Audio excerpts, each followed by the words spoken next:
It's about 7 p.m. here at the Chicago Executive Airport, and just did a really nice flight back from Central Illinois, and it is getting cold. It's really kind of a wintry day here.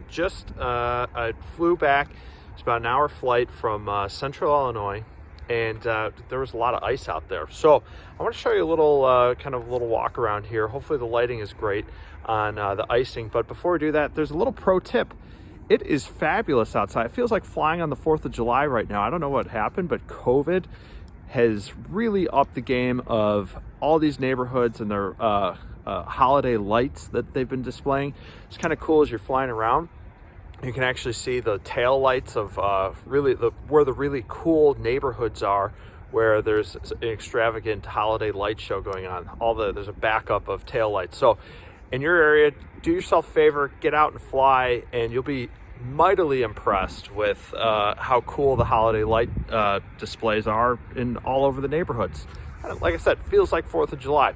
Anyway, take a look. I'll show you where I've picked up a little ice and tell you a little bit about my thinking. So you always know when you pick up ice, and it's impressive because when you land, what ends up happening, the ice ends up falling off, and not because it melts, but because the line guys will pick it up, and as soon as you shut down, they secure the airplane, they'll start picking it off. It's kind of cool. So this was just right here at our wing, and you can start to see exactly how thick that was. It was probably a good, it's a good 3/4 of an inch or so of a little mixed icing. So that built up right here, and as you get out and you start talking to the line guys will come up to the wing and start picking it off. So you know that you have good ice when you see it, and the line guys start picking it off the airplane. The next place that you're going to actually start to see it, you can see that this de-ice system worked extremely well here. There's a little snowflakes on here, you can't start to see it, but there's a stall strip here on the wing, and the stall strip here is it gets covered, and you can start to see how thick that is. So that was, once again, probably a good inch of ice right here.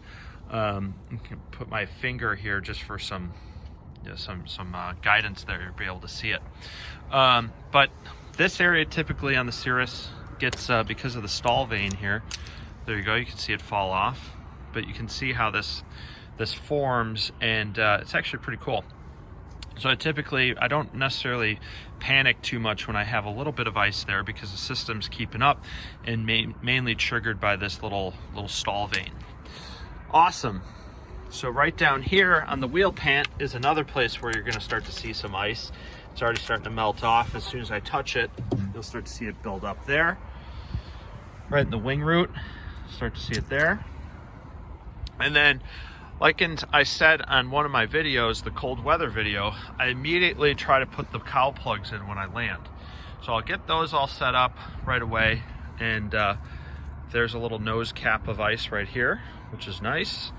And essentially on the front fairing here is where we end up getting a whole bunch of ice. So you can sort of pick it up.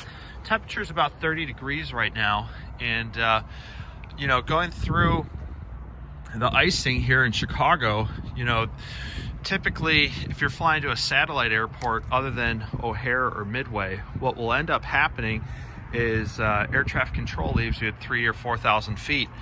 And based on the PIREPs, Chicago Approach did a great job of working with this and getting us below the ice, or getting me below the ice. But coming through a layer, ended up picking up a decent amount of ice here. So ended up knowing, I could hear that on the radio with Chicago Approach and all the different PIREPs. They had a pretty good working idea of where everything was building and where to expect ice. So I ended up using the system, turned it on well before I got, about 30 seconds before I got in the cloud, so I could get it primed up.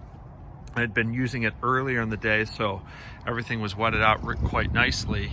And I don't know if the camera's gonna pick it up here, but I've got some nice streaks from the TKS fluid. So once I get that back in the hangar, I'm gonna give it a nice wipe down so the TKS doesn't sit on the airframe. But it was a really cool flight, so thought I'd show you that. Here's all the little chunks of ice as they've fallen off here, talking to you guys, but it's pretty cool. Anyway, thought I'd show you that. So that's it. You know, it's just kind of neat to show what happens when you build up a little ice and where you find it. It's kind of funny as people, you park at an airport, people will come and pick it off or touch it, see it, and everything. I do the same. I wish I could take it home, put it in my freezer. Probably not a good idea, but anyway, make sure you get out and fly. It's beautiful out. Some of these neighborhoods have spectacular lights. There's a lot of Clark W. Griswold going on, so certainly do that. Enjoy. Happy holidays. And I have not forgotten of part 2 of the TKS video. Got to put that together. Well, I actually have it, so I'm going to launch that here real soon. But reality is we got to do a part 3 of 2. Ended up going a little long, so we got to make another one. Anyway, take care. Happy holidays, and be well.